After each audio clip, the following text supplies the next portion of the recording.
Hello အားလုံးပဲမင်္ဂလာပါဒီနေ့မှာတော့ Chromie ASMR မှာ Key Star လေးကိုဆက်ပြမှာဖြစ်ပါတယ်ဂျွန်နဲ့တူတူပဲဖြစ်ပါတယ်အမှဘောနော် mention ခေါ်ထားပါတယ်ဆိုတော့ခုံပါပြီအတန်မကောင်းသေးဘူးခံပါ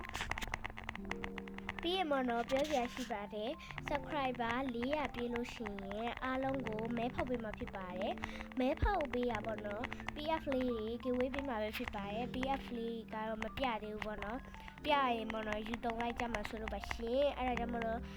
ပထမဆုရယ်ဒုတိယဆုရယ်တတိယဆုရယ်ပြီးတော့မှာဖြစ်ပါတယ်challenge မနော် roadblock မှာပြန်ရမှာပဲဖြစ်ပါတယ်တာဝါဖြစ်ဖြစ်ပေါ့နော် OB ဖြစ်ဖြစ်ခုံပြီးတော့ပြန်ရမှာပဲဖြစ်ပါတယ်အဲဒါကြောင့်မလို့အားလုံး subscribe လေးလည်းလုပ်ပြီးကြပါဦးပြီးတော့ပေါ့ subscribe လေးပြသွားလို့ရှိရင်ဆူရလို့ရှိရင် PF လေးတွေပေးပါမယ်ကိုနာမည်လေးနဲ့ပေးမှာပါအဲဒါကြောင့်မလို့ကိုယ်တိုင်လုပ်ထားတဲ့ PF လေးနဲ့ပေးမှာဖြစ်ပါတယ်ဆိုတော့ဘာမှပြောစရာမရှိတော့ပါဘူးအဲဒါကြောင့်မလို့ဒီတိုင်းလေးပဲကြည့်ပေးကြပါနော်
အဲ့ဒီမှာပေါ့နော်ဂျွန်ကဆောက်စလို့ဆောက်လိုက်ရပါတယ်အခုမှသူပြန်ရောက်လာရပေါ့နော်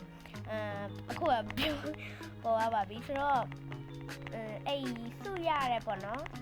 ပထမဒုတိယတတိယရတဲ့နာမည်လေးကိုပေးမယ်ဖောက်ပြီးတော့မှနာမည်လေးတွေပေါ့နော် PF လေးမှာနာမည်လေးရေးပြီးတော့မှကိုယ်တိုင် PF လေးလုံးဝဖြစ်ပါတယ်ဆိုတော့ဘယ်သူရမလဲဆိုတော့ကိုရခေါ်စားတဲ့လက်ကြည့်ပြပါဦးပါပေါ့နော် OV ဖြစ်မလားတာဝါဖြစ်မလားတော့မသိသေးဘူးပေါ့နော်နည်းနည်းလေးဆုံးဖြတ်ပါမယ်ဘယ်နေ့ဖြစ်မလဲဆိုတာကြတော့ဘယ်နေ့လဲဆိုတော့မနက်ဖြန်တပတ်ခါပေါ့ဒါပေမဲ့မသိသေးဘူးပေါ့နော်post မှာပြန်ပြီးတော့တင်ပေးမှာပါဆိုတော့